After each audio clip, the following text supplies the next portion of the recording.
Governor, nuclear Pakistan, unstable Pakistan, nuclear Iran, which is the greater threat? Both are extremely dangerous, of course. And as for who termed that central war on terror being in Iraq, it was General Petraeus and al-Qaeda. Both leaders there, and it's probably the only thing that they're ever going to agree on, but that it was a central war on terror is in Iraq. You don't have to believe me or John McCain on that.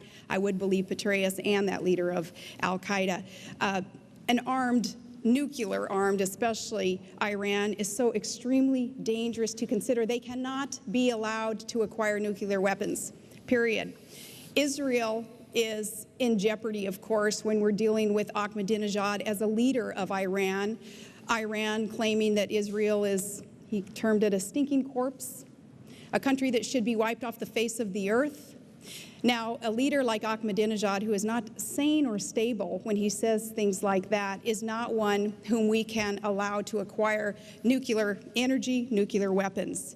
Ahmadinejad, Kim Jong-il, the Castro brothers, others who are dangerous dictators are ones that Barack Obama has said he would be willing to meet with without preconditions being met first. An issue like that taken up by a presidential candidate goes beyond naivete and goes beyond poor judgment. A statement that he made like that is downright dangerous, because leaders like Ahmadinejad, who would seek to acquire nuclear weapons and wipe off the face of the earth, an ally like we have in Israel, should not be met with without preconditions and diplomatic efforts being undertaken first. Governor and Senator, I want you both to respond to this. Secretaries of State Baker, Kissinger, Powell, Baker, they have all advocated some level of engagement with enemies. Do you think these former secretaries of state are wrong on that? No, Henry Kissinger especially, and I had a good conversation with him recently, and he shared with me also his passion for diplomacy, and that's what John McCain and I would engage in also. But again, with some of these dictators who hate America and hate what we stand for with our freedoms, our democracy, our tolerance, our respect for women's rights, those who would try to destroy what we stand for cannot be met with just sitting down on a presidential level, as Barack Obama had said he would be willing to do. That is beyond bad judgment. That is dangerous. No, diplomacy is very important. First and foremost, that is what we would engage in. But diplomacy is hard work by serious people. It's lining out clear objectives and having your friends and your allies ready to back you up there, and have sanctions lined up also before any kind of presidential summit would take place. Senator. Can I clarify this? That's just simply not true about Barack Obama. He did not say he'd sit down with Ahmadinejad. The fact of the matter is, it surprises me that Senator McCain doesn't realize that Ahmadinejad does not control the security apparatus in Iran. The theocracy controls the security apparatus, number one. Number two, 5 secretaries of state did say we should talk with and sit down. Now, John and Governor Palin now say they have a passion, I think the phrase was, a passion for diplomacy, and that we have to bring our friends and allies along. Our friends and allies have been saying, Gwen, sit down, talk, talk, talk. Our friends and allies have been saying that. 5 secretaries of state, 3 of them Republicans. And John McCain has said he would go along with an agreement, but he wouldn't sit down.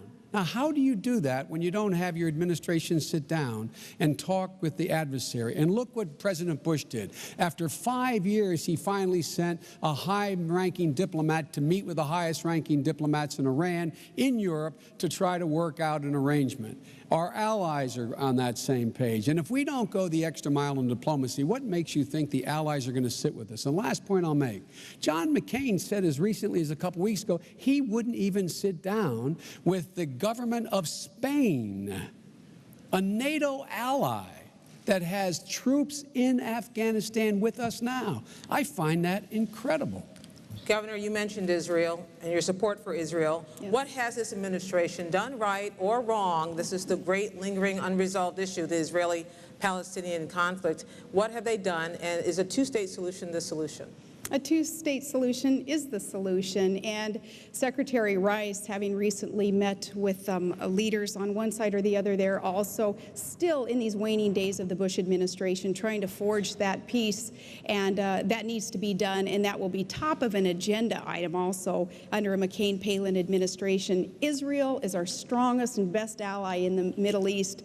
We have got to assure them that we will never allow a second Holocaust, despite, again, warnings from Iran and any other country that would seek to destroy Israel, that is what they would like to see. We will support Israel, a two-state solution, building our embassy also in Jerusalem, those things that we look forward to being able to accomplish with this peace-seeking nation. And they have a track record of being able to forge these peace agreements. They succeeded with Jordan. They succeeded with Egypt. I'm sure that we're going to see more success there also. It's got to be a commitment of the United States of America, though, and I can promise you in a McCain-Palin administration that commitment is there to work with our friends in Israel. Senator. Gwen, no one in the United States Senate has been a better friend to Israel than Joe Biden. I would have never, ever joined this ticket were I not absolutely sure Barack Obama shared my passion. But you asked a question about whether or not this administration's policy had made sense or something to that effect. It has been an abject failure, this administration's policy. In fairness to Secretary Rice, she's trying to turn it around now in the 7th or 8th year. Here's what the president said when we said no. He insisted on elections on the West Bank when I said and others said and Barack Obama said, big mistake. Hamas will win, you legitimize them. What happened? Hamas won.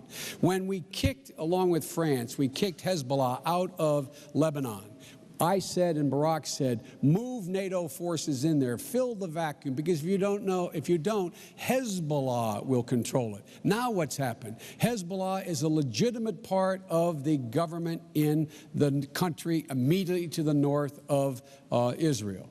The fact of the matter is the policy of this administration has been an abject failure.